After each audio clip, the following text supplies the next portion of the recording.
A very pleasant good morning to all my dear students. Welcome to Moral Value class. Today we will learn about freedom. What freedom means to me, what freedom means to you, and what freedom means to human beings. After reading the chapter, you will be able to understand the respect of freedom of others, and second, you will practice self control. So let's start. The world is peopled, and we all form society to live together. We all are today much more advanced than the barbarians of the past. We in India have our constitution that tell us about our rights and freedom. But along with the rights and freedom come our duties. There are no rules to tell us how we ought to behave in all matters.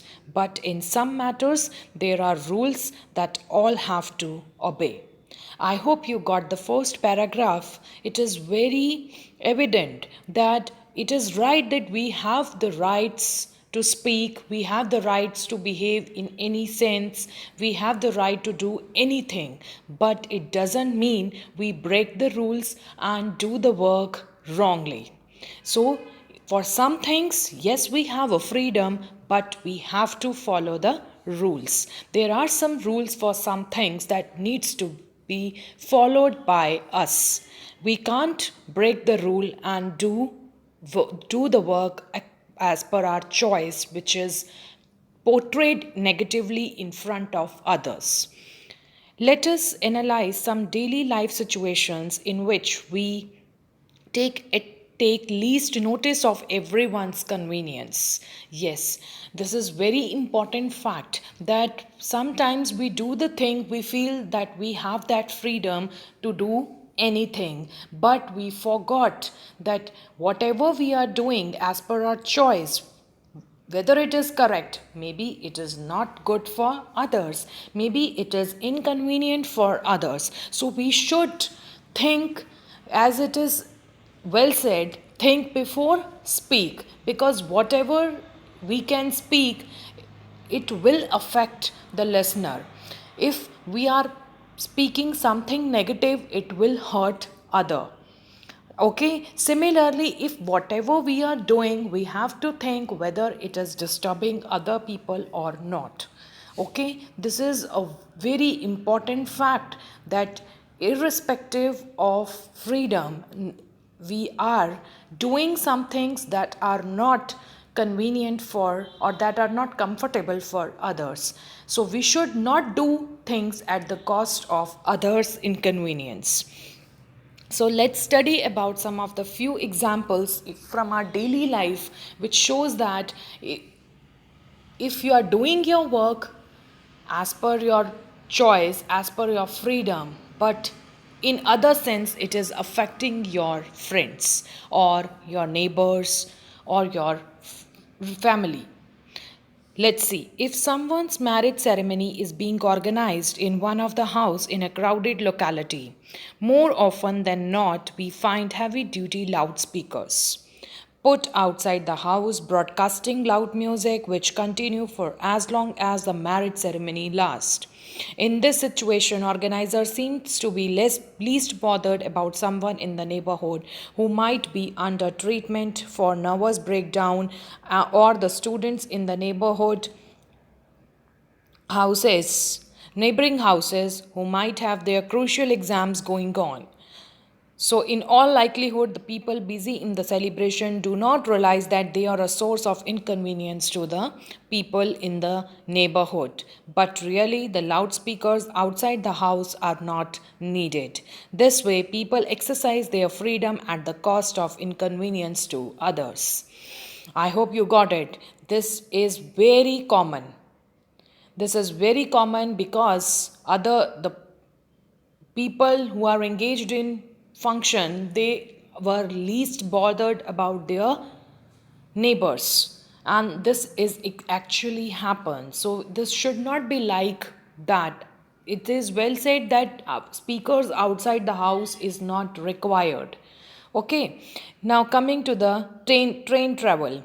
We once again what we notice the insensitivity of few people in regards to the comfort of other passengers.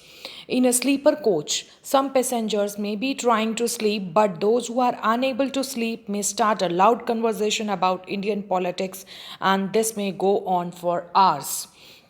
The freedom that the country allows us should not be enjoyed at the cost of others' comfort. On the other side, we do have people who are humanitarian and cultured because they would offer their seat on a busy bus to an old woman who is standing or would take the permission of co-passenger before they light a cigarette. So these are the very common examples we often experience during traveling in a bus or a train. We all are aware of the terms road rage and stunting. News channels are busy covering the news of deaths of the people sleeping on the footpath caused due to drunken driving or road rage. Student rage means anger, or road rage means busy road. There are people, busy road that leads to incidents. There are people who take pleasure in breaking the rules of the road set out for everyone's safety. The stunters, the students who are nowadays, you have seen your friends, those who had just started driving the bikes, scooties, they were just doing stunts on the road, irrespective of the fact they are least bothered about their health and as well as other safety. These stunters, they take pleasure in holding up the traffic to flaunt their passion of stunting, disregarding the fact that there may be an ambulance in the traffic carrying an emergency case to the hospital. So those who drive in a drunken state put their lives and the lives of others in jeopardy. Jeopardy means it is a risk. Now, in both these cases, the exercising of freedom of a few fatally interferes with the freedom and life of others. The rules of other road are made to make the road safe for everybody. The roads are getting busier day by day. If people disobey the traffic rules, accident happens sooner or later. The pedestrians too must keep to the footpath and leave the middle of the road for the vehicles. In case of absence of footpath, the pedestrians must walk close to the edge of the road to avoid getting hurt and hurting others. So those who exercise their freedom irrationally are a nuisance to the society. Very well said that those who break the rules, those who misuse the freedom of doing anything, they are actually nuisance to the society, as they are not only breaking the rules, they are breaking the discipline, they are misusing the freedom to do anything and creating inconvenience for others. So moral of the story is too little liberty brings stagnation, but too much bring chaos. So that's all for today. I hope you understood today's chapter, what freedom actually means. Use the freedom wisely, that should be convenient and comfortable for others. So with this, I would like to end today's session. Complete the notes of this chapter in your Fear Not book and do the back exercise in the book itself. Thank you and have a nice day.